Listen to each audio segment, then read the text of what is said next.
Okay, so now we will start off with a new chapter, which is system simulation. So now on it will get mathematical, right? Everything will get mathematical. So we will be solving lots of problems in the class. As I told you before, please come to the class with your calculators, right? Now first half an hour we will just go through some basics, and I will teach you about information flow diagrams, which will be helpful to you in solving of system simulation problems. Even without that you can solve, but things will be more organized. Particularly if a system is made of several components, it is always a good idea to represent each of these as blocks and find out what is the information which is going into the system, what is the information which is coming out, so that you get an overall idea. But I have seen, I have been teaching this for 10 years, IIT students do not like to draw all this, and so straight away you want to solve. That is okay if there are only 2 or 3 components are involved. But if you have a large system which consists of several components, it is always a good idea to do what is called an information flow diagram, which I will discuss in today's class. So the mathematics will start from the next class onwards. So I will teach you the method of successive substitution and Newton-Raphson method for single unknown as well as multiple unknowns, alright. So what is system simulation? System simulation is basically a mimicry, or you mimic the system, okay, you mimic a system. It can be defined as a calculation of operating variables such as pressure, temperature and flow rates of energy in a thermal or energy system operating in steady state. It can also include system operating in steady state and also operating under transient conditions. For example, a power plant, most of the times we are interested in the steady state performance of a power plant, but there are also issues like starting up and shutting down of a power plant. These are very critical for a nuclear reactor. Suddenly there is an accident and there is an emergency shutdown. You can shut down all the things, you can shut down your reactor, but this nuclear fission is not going to stop immediately. It will continue to, the fission reaction will continue to proceed, and if all the systems break down, you won't have pumps which will take the heat from the fission reaction, and therefore you will not be able to dissipate all the heat ultimately to the ambient. So in this case natural convection will take over because pump is not working. So you should design a nuclear system such that in the case of an accident, even under natural convection, you do not have catastrophic consequences. So this is an essential part of, safety divisions are very, very important in nuclear power plants. There will be lots of engineers working on safety. There is a separate body in India called the Atomic Energy Regulatory Board, AERB, which is actually separate from the atomic energy, atomic power plants. So this is a regulatory body which comes and checks in periodic intervals of time whether the safety systems are in place, okay. So as thermal engineers or mechanical engineers, while most of the time we are interested in the steady state, we are also sometimes interested in the transient. A chemical engineer on the other hand is oftentimes interested in the transient operation, okay. So process control is big time. Process control is a big deal in chemical engineering. Process control is not a big deal in, you're just learning one course in controls, right? Instrumentation and control. How much of control did you study in that course? Huh? It's mostly on instrumentation, is it? Yes. Okay, so control will also involve some stability analysis and all that. So for suppose you give a disturbance to a system, whether it non-linearly grows or decays with time. So this is essentially what is called as a stability analysis and so on. So chemical engineers are often interested in this, but mechanical engineers somehow we do not concentrate much. Of course, needless to say, in this course we will concentrate only on steady state, but I want you to remember that transients are also important. The definition which I have given above, basically we want to calculate. So just like in the previous example, we actually calculated we actually figured out the diameter of the pipe as well as the rating for the pump. We should be able to calculate all the operating variables. So it could be possible that you actually have a heat exchanger and you want to work out the outlet temperatures of the fluids and so on. That is basically I am talking about an analysis problem. The design problem is, given all these flow rates and all that, what will be the heat exchanger size, how many number of tubes and so on. So I have already explained to you the difference between the analysis problem and the design problem. So simulation is more concerned with the design, concerned with the analysis rather than the design. So this definition is basically for a thermal system. So therefore for us to do system simulation we need to know the performance characteristics of all components, and we need to know the equations for the thermodynamic properties of the working substances. Thermodynamic, so we are not going to work with air always. It is very beautiful, very easy to work with air and water. That's why your whole thermodynamics there are only two fluids. In your ME 110 we taught you only two fluids. Now it's ME 1100. Air, P is equal to rho RT and all that, simply keep on doing this, no problem. Other one you use the steam tables, okay. Anything beyond that we have not taught you in thermodynamics, but however new fluids are constantly coming up. Refrigerants, they are, because of Montreal protocol people are changing, moving away from CFCs and so on. Who will give us the properties of all this? So there should be groups of scientists or engineers who are constantly at it, who are using equipment, who are developing equipment to measure all these properties and give us in the form of handbooks or charts or in the form of CDs or host it on the internet or whatever. Now in order to do system simulation it is not possible to use tables.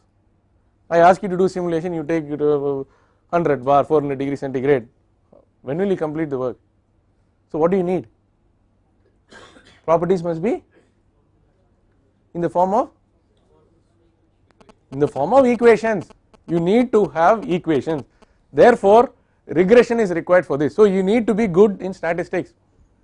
If for example the enthalpy is given as a function of pressure and temperature, can you construct equations of y as a function of x1 and x2, where x1 is y is enthalpy, x1 is pressure, x2 is temperature.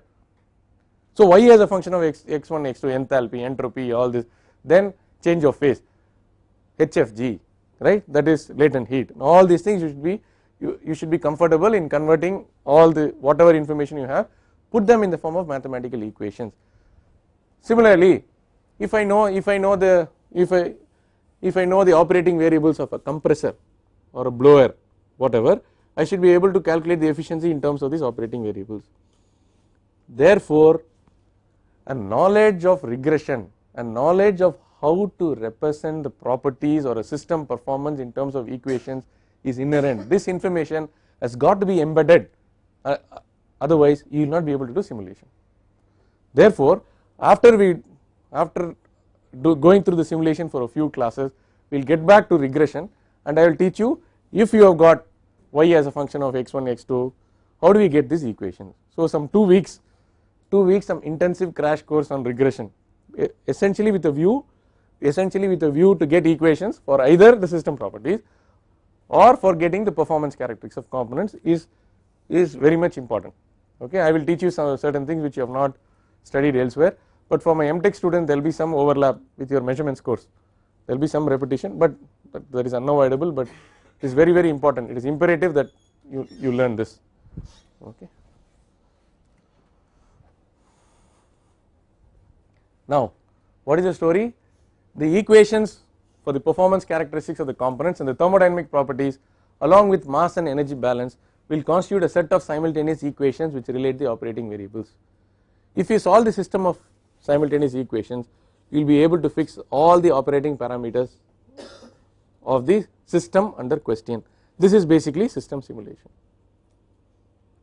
okay. There will be a large number of variables, so you will have to do matrix operations for large systems. However, for the classroom environment we will restrict our attention only to 2 and 3 variable problems.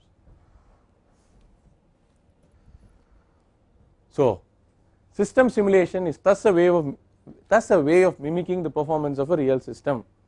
Instead of trying to do an experiment and trying to find out how the output will change when each of these inputs is changed, you write all these in terms of mathematical equations. So you have a computer model or a mathematical model of your simulation, and you go ahead and do numerical experiments, or you do experiments on the computer, and upfront, even before you design, you get an idea of how the system performance is changing if the operating variables are changed.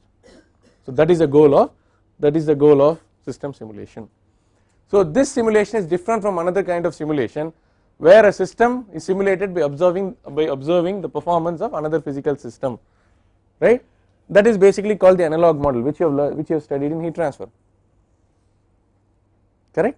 So that is one simulation. I am not talking about that. For example,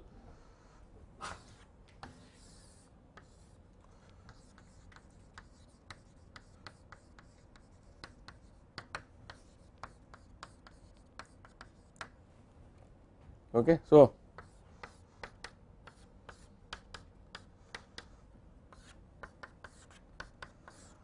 there is a slab with a thickness x, thermal conductivity K, we are having steady state. So here there is a heat transfer coefficient of H1 and a free stream temperature of T infinity 1. Here you have a heat transfer coefficient of H2, it is T infinity 2. So this situation is typically encountered in heat exchanger applications where there is a plate which separates the two fluids. Okay, so there is a heat transfer from one fluid to another fluid. Let us say that.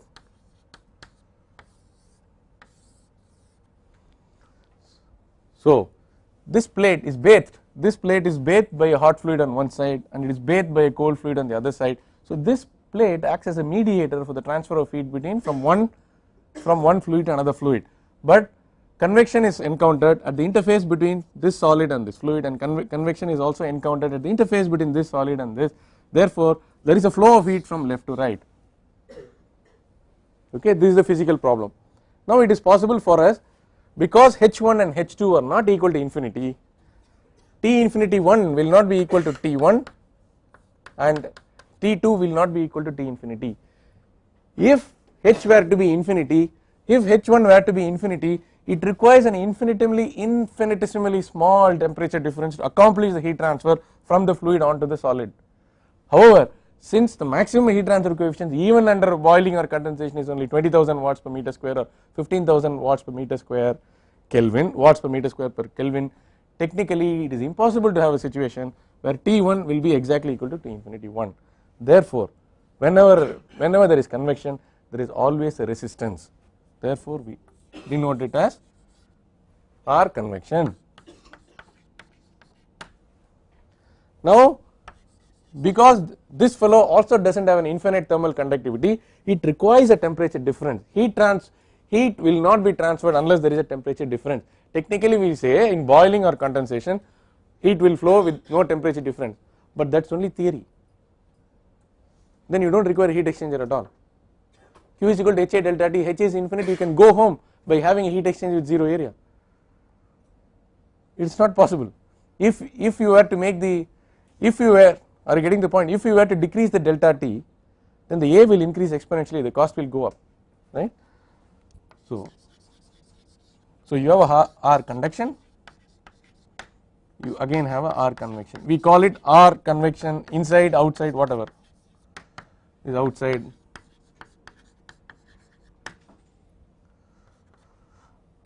So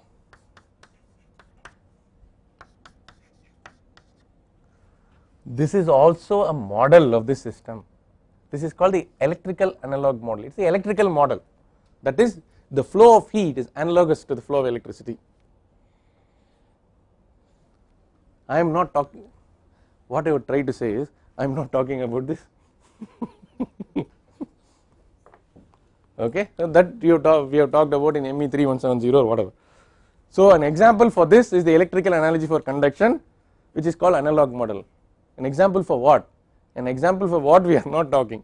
Okay, all right. Some uses of simulation.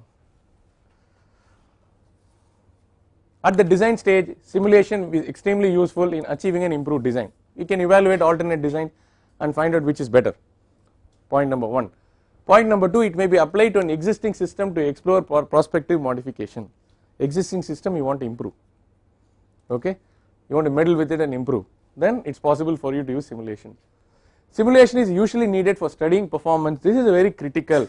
Simulation is usually needed for studying performance at off design conditions.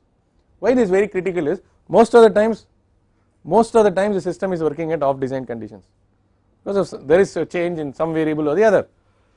For example, it is working under part load or a power plant, okay, during the evening time, afternoon and all that, there will be heavy demand. Early morning there won't be demand and so on. Okay, so there will be a design load, but most of the times it is off the design load, not consistently above or consistently below. Are you getting the point? So how does the system perform under off design conditions is an important question which can be answered if you are able to develop a model and simulate the system. Why are we so much interested in all this? Because generally for a power plant, for example, if you were to design a heat exchanger, or if you are designing air conditioning system for an auditorium, air conditioning system for a mall, a city center and other things where a lot of costs are involved. So you are trying to simulate, and then you are trying to not only simulate, you are trying to optimize, because these costs are going up. Now people are taking simulation and optimization little more seriously. Accompanied by this is the fact that you have got powerful computers as well as software programs which can do all these analysis very quickly. Combine this analysis with an optimization technique and try to arrive at an optimum. That is the story. Most thermal systems operate at off design conditions. So simulation at the design stage itself will be useful to arrive at decisions if several alternatives are available. For example, it helps you to explore several alternatives. For existing systems, system simulation will be useful to fix an operational problem or to look at improvements. I have already discussed about this. In summary, to cut a long story short, simulation can be used to evaluate different designs, study behavior under off design condition, study the sensitivity of the performance of the system to various operating conditions. If x1 to xn, are your design variables, and y is the variable under question, y is the system efficiency or the power output of the plant, dy by dx1, dy by dx2. Okay, mathematics we call it as a Jacobian matrix. If you are able to write it in terms of matrix, if there are several y's, dy1 by dx1 to dyn by dx1, dyn dx1 to dyn dxn, that Jacobian matrix, if you are able to evaluate all the components of that, then you can play around, you will get an overall idea how things work out for this complicated system. Okay. Different classes of simulation. This is only story, don't worry, I am not going to ask you. I have already put this up on the net, right? Did you see it? I have already put it up on my this thing. Assignment 2 also I will put it up. Okay, I think all of you have copies, just in case you want to have a look at it leisurely, you can do that. Different, so we will quickly go through this. These are all necessary evils. Whenever you study something, you should also learn the background theory. But as is our wont, we will start working out problems from the next class. Different class of simulation, it can be dynamic or steady state, that is transient and steady state. In transient, the change of operating variables with reference to time, you are worried about the transient, basically required for a control system to avoid unstable operating conditions. Okay, I have already explained the background to you.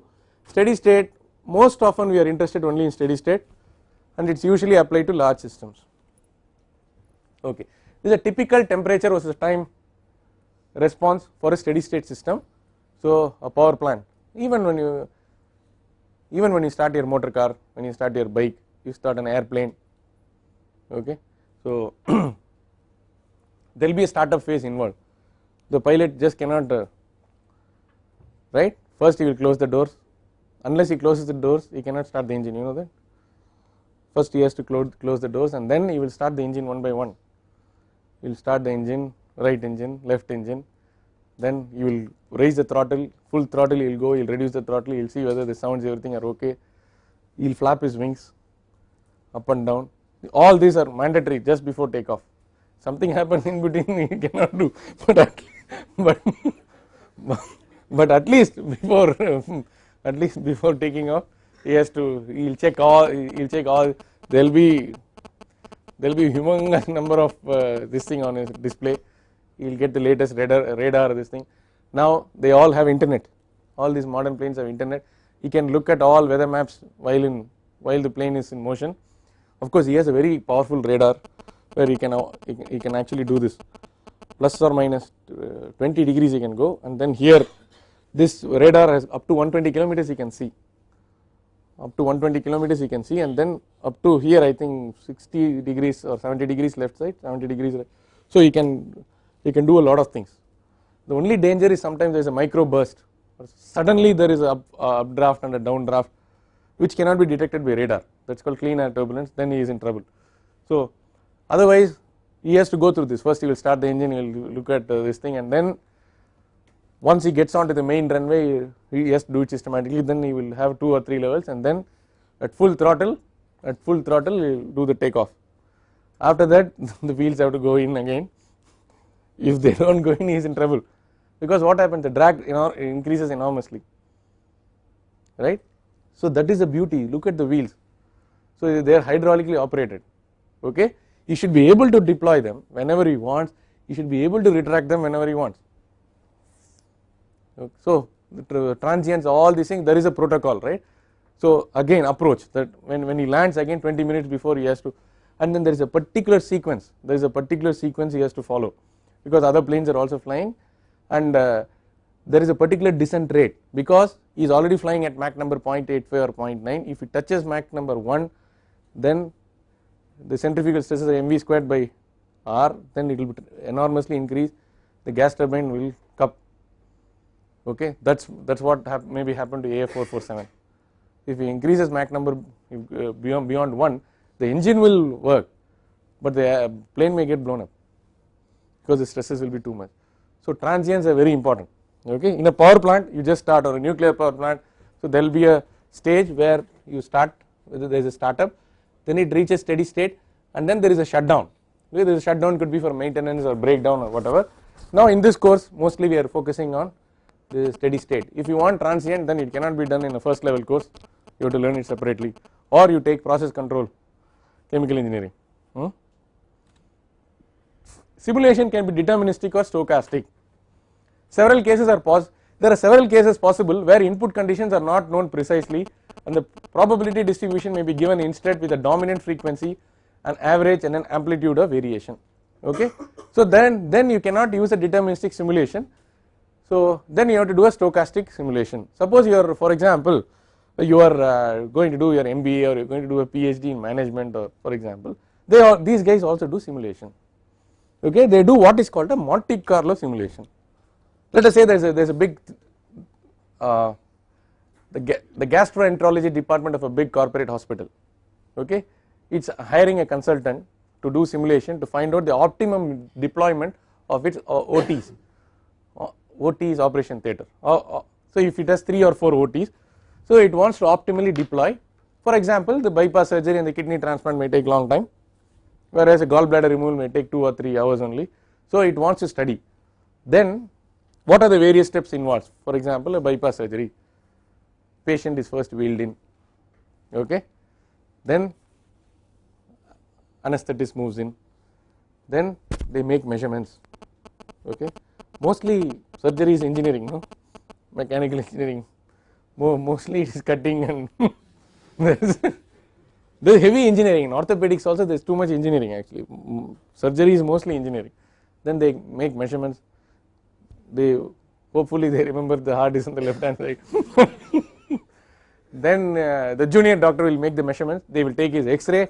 They will take his X-ray and the echocardiograph report, and then they will identify what is the size and all that, and then he will make the primary this thing for where to cut and all that, and then the main surgeon will come, and then they will, anesthetist will monitor how the this thing patient is responding. Then he will start the surgery. Then they will cut, and then put it onto the heart lung machine, or nowadays it's called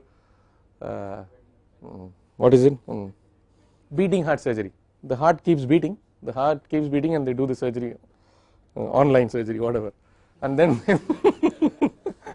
so it is, the heart is not stopped. The heart is technically not stopped, and no artificial heart lung machine. Then he closes, and then he is put in a recovery room to see whether it is stabilized, and then he is taken to the ICU and so on. Now each of this, for example, you can have a Gaussian distribution. The normal time taken by anesthetist will be 30 minutes with a sigma of 5 or 8 minutes.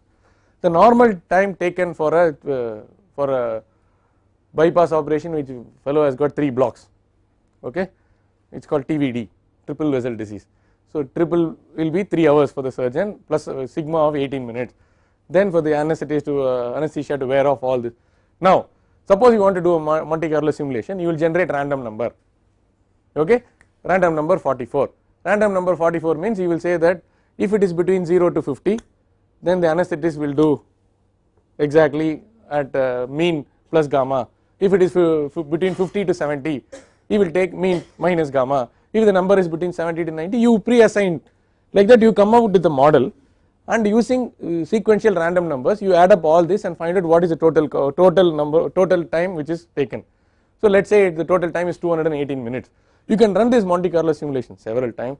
If you take an average and then take the variance, then that will give you an idea of what is the overall Monte Carlo simulation of a bypass surgery in Apollo hospital. That information you can have. Like that, if you do for everything a Monte Carlo simulation, then what is the optimal, what is the total time taken in a day, how many operations can you schedule and all this, or the average time. Corporate hotels are interested in the average time taken by a guest when he enters the hotel, between the time he enters the hotel and the time he actually enters the hotel room, how much time is taken, can we optimize on this, how much time is taken for checkout. These are also related to queuing theory and all that in OR. So in all these cases it is not known, we cannot say that all surgeons will exactly finish in 2.5 hours, they may have some unexpected thing, they will find something new, okay. So this it happens. They may find somebody is heartless. that can be found only in MRI scan or whatever. No. Heartless means different, something different. Okay. So these are so this is basically not deterministic, this is stochastic, because we don't know. The variables can change with time. In a deterministic simulation, all the things are known a priori with certainty. The conditions may also be completely random with an equal probability. That is what I explained now in this so called example. When, for example, another example could be when dealing with consumer demands for power, a stochastic description is better than a deterministic description. So I have already gave you a 101 course on Monte Carlo simulation now. So useful simulation method is the Monte Carlo method, we use it in heat transfer. In our group we use the Monte Carlo method to solve inverse heat transfer problems. The Monte Carlo method uses the randomness of the process along with the given probability distribution to simulate the system and to get the average output and other characteristics. I explained in the last 5 minutes or so how to get the average time for a surgery and all that. You can use Monte Carlo method. Okay. You can have a continuous and discrete simulation. Oftentimes in thermal systems we are interested in the continuous operations of power plant, AC systems, IC engines and so on. The flow of fluid is assumed to be continuous. We do not encounter this discrete kind of system. These discrete kind of systems are encountered in manufacturing, right. There is a batch mode and so on, right. So whenever discrete pieces such as bearings, fasteners and gears undergo a thermal process, simulation focuses on a finite number of such items. Simulation of discrete system is of particular relevance to manufacturing and involves consideration of individual items as they go through a given process. Information flow diagram. Okay, the information flow diagram is a pictorial way of representing the performance, representing all the information which is required for simulating the overall system by looking at the information pertinent to a particular component, right. Now this is best, I want to close this, represented by a block. The information flow diagram is supposed to tell you what are the inputs to this block, what are the outputs from this block, what is the equation governing this component, that is the information flow diagram. Now for a typical heat exchanger, can you take a guess on what are the inputs and what the inputs are and what the outputs are? You already saw it there, but hopefully you did not read it carefully. So, HX heat exchanger, two fluids are involved. Now tell me mathematically flow rate, you be more specific. Okay. The inputs to the so now we are looking at the information flow diagram of a heat exchanger. M dot hot, then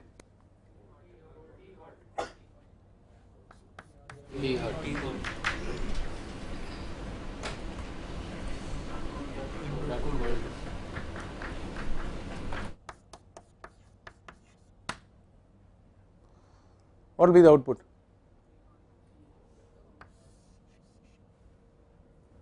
T hot in T,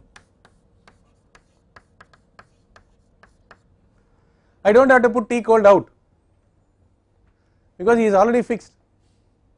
How? He is already fixed by energy balance. Okay. So the information flow diagram is succinct, concise and precise. We do not say more than what is required. Okay. What is the equation for the equipment?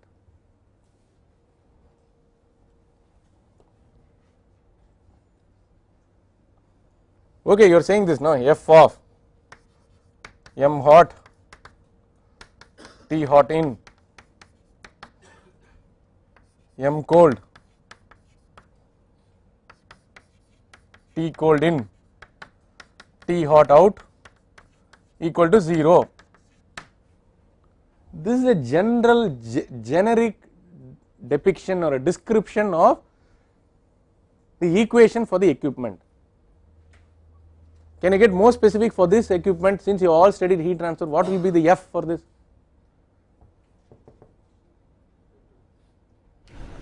What is the equation connecting all these variables? Well, energy balance alone will not help, man. You are designing heat transfer equipment. Please hit the bullseye. What is the equation? QA LMT. no.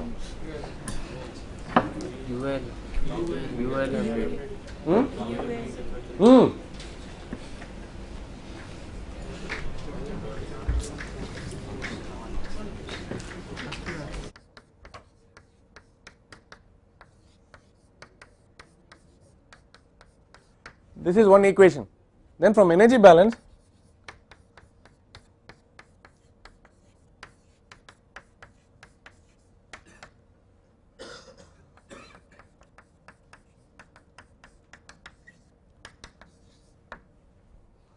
so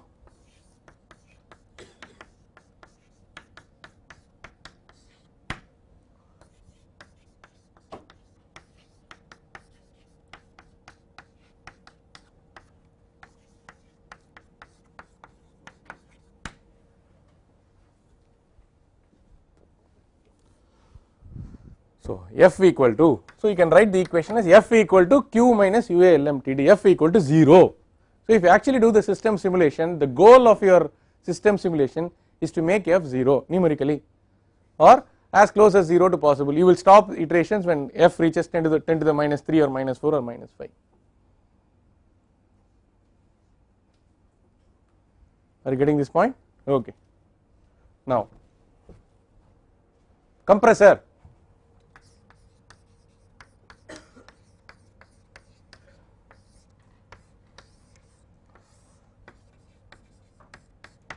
Yeah, please think for 2 minutes and tell me. Incoming arrows, outgoing arrows. Leave the equation, we will write F of and leave it. Compressor. Only one fluid is involved. Air compressor. Mass and correct, good. Mass and pressure. So m dot P1. I need not put 2 arrows m dot because the same m is coming out. Na? Why unnecessarily waste more arrows? You are getting the point? What will come out? P2, that's it, good. Got the point.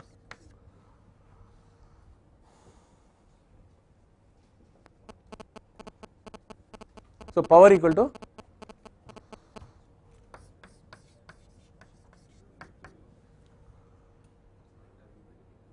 m dot Into P2 minus P2. oh sorry.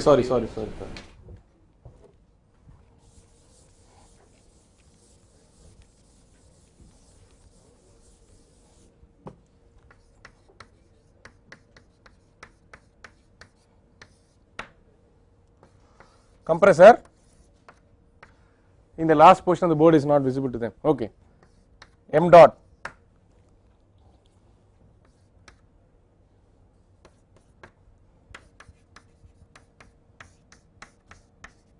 are you doing steady state or unsteady?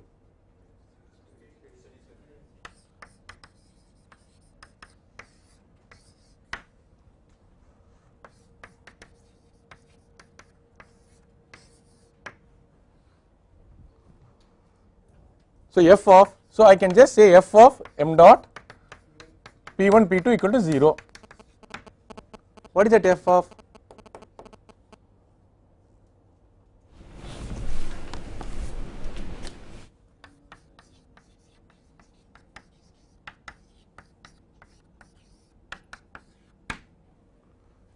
Correct?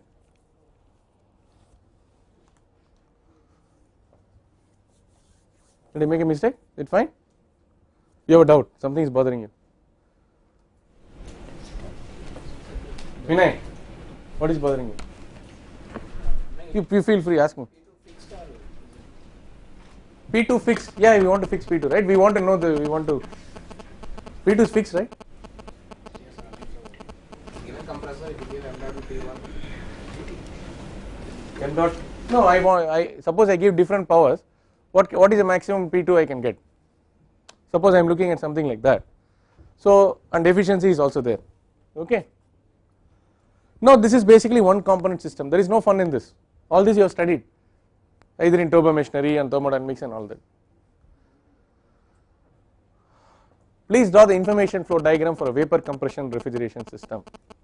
Question, please draw the information flow diagram for a vapor compression refrigeration system. Okay, so we will close with this example. Please, so the question is, draw an information flow diagram for a vapor compression refrigeration system. So the first part of the story is, represent the vapor compression refrigeration system on a TS diagram. Identify the various processes and the components associated with each of these processes. Represent each of these components in a box and find out what is the link between the box, that is what is coming in and what is going out. The output of one component will become the input of some other component, and this is called a sequential simulation because everything is going in one cycle. Okay, are you getting the point? Turbine, compressor, this evaporator, and so it forms a, so this is called a sequential, this is called a sequential arrangement. Please go ahead, I will give you 5 minutes, please draw the TS diagram, and you do not have to worry too much about the equations, you can just put F1, F2, F3, F4. Okay.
So what is this called? Superheat on.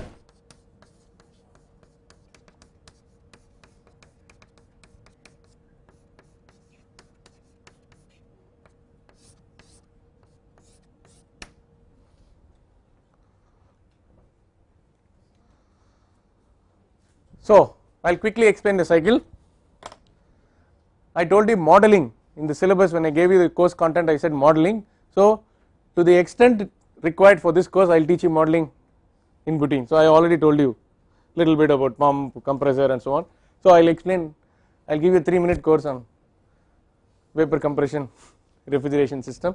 So you start from point 1. Point 1 is a fully saturated vapor, 100% vapor, no liquid. So let us assume isentropic compression, its pressure and temperature are increased. Its temperature is such that the temperature is raised to a level at which it is possible for you to condense, that is it is at a temperature greater than the surroundings. Okay. Now there is a de-superheating which takes place, then it becomes a fully saturated vapor, then it is condensed. Please remember the 2-3 are taking place at the same pressure. Okay. Now it becomes a fully saturated liquid, okay, refrigerant. Then it is throttled. Throttled is an ison. So 1 2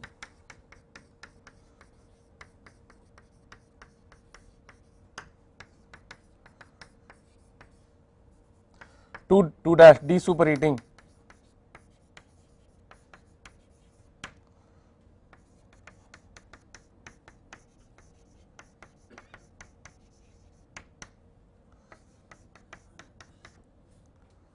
four one is evaporation.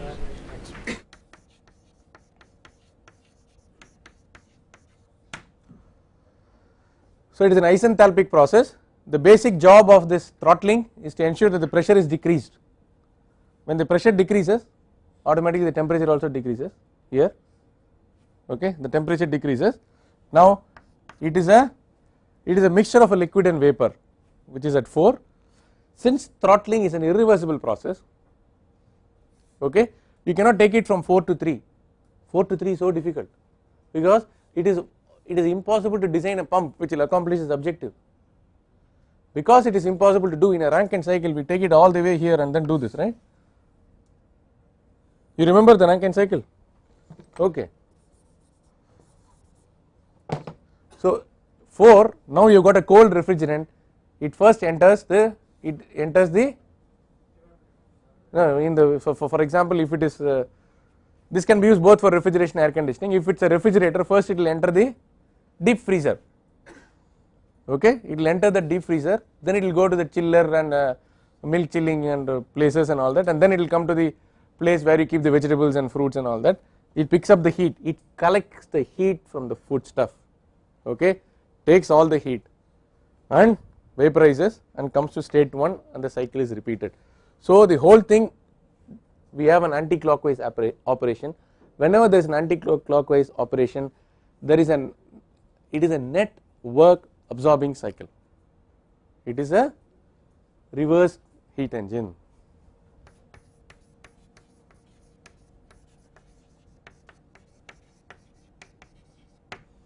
And its performance can be stated in terms of the coefficient of performance. The coefficient of performance is refrigerating effect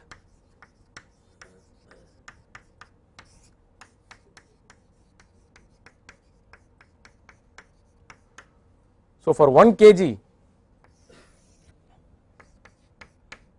can you tell me in terms of enthalpies?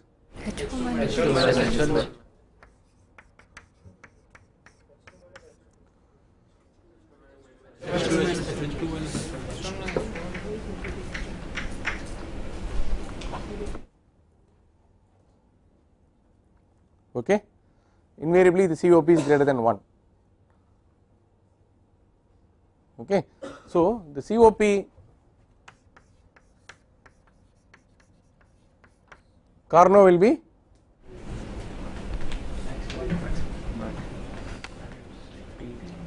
T1 max.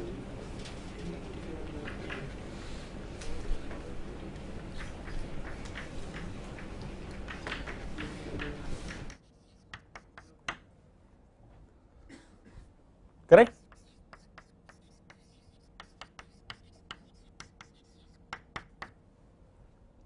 Will be COP of a heat engine operating between, so let us say this is, I do not know, you have to call it as T high and TH and TL.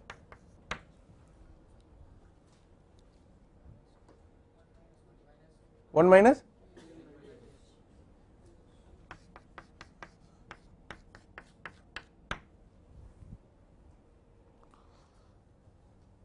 okay. Now we have to draw the information flow diagram for this. Is this clear? If you reverse the arrows, if you reverse the direction of the arrows, you get a Rankine cycle power plant, correct?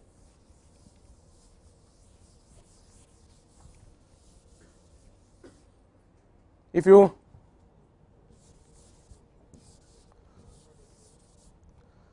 so the Rankine cycle power plant will be like this.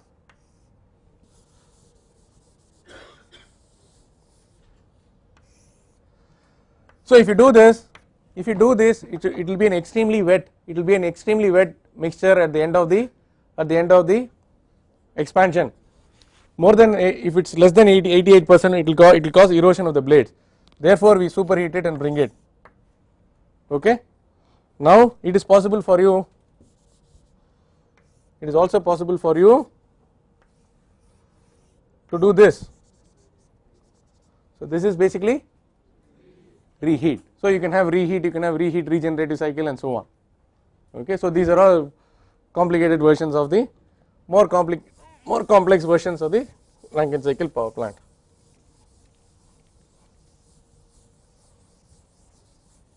So basically the idea is you have got to do this because nobody invented a pump to do this. Okay. And some people may be having an idea, why can't we do like this? What will be the pressure here? Then if this produces X, this will be 1.5 X or something. Okay. So sometimes you have like this.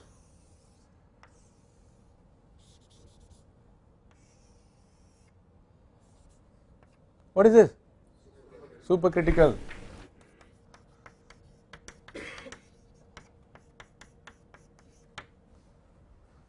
So in the tube itself, the water directly becomes steam.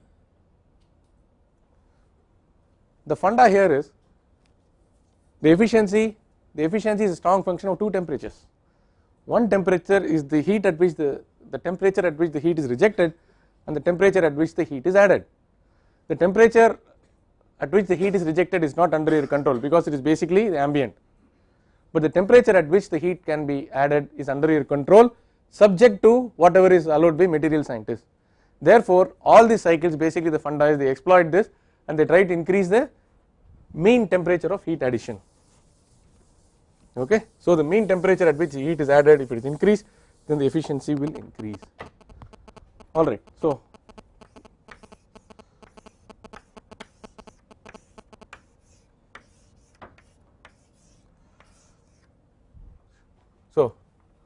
compressor, condenser,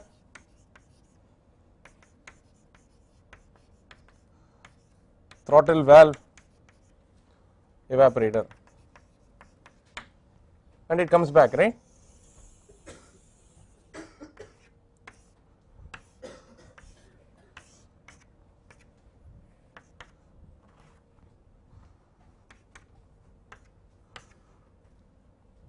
M dot. No, T1 will not work here. Huh? Okay. H1. Okay. H2. H3. H3. Good. H. That's it. So here the equation will be F1 of m dot H1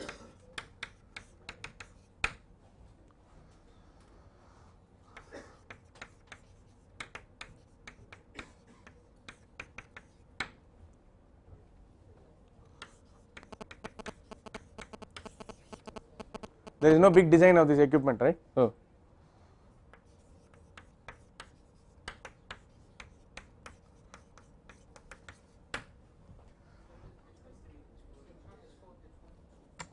sorry.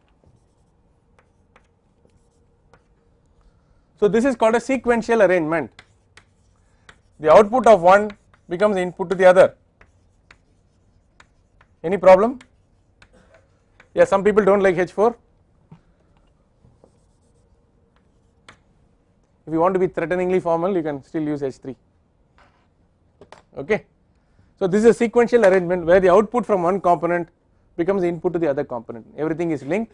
Now, if you know all these equations can come from the manufacturer, or if you have got data for various values of what is the performance curve and all that. If you know F1, F2, F3, F4, you can put all these together, write your script and simulate this vapor compression cycle on your MATLAB, provided you know the properties, enthalpies at all temperatures and pressures, and then you can start playing with the variables and try to find out when your system is working well and all this, and then you can define an objective function, cost and optimize and so on. So you can use Simulink tool of MATLAB, which can be used to simulate more than one component. So if you are doing your BTech project, MTech project, MS or PhD in system design and system design analysis or optimization, I encourage you to learn the Simulink. Okay, there is also something called Modelica. Modelica software also does all this. Okay, I will stop here.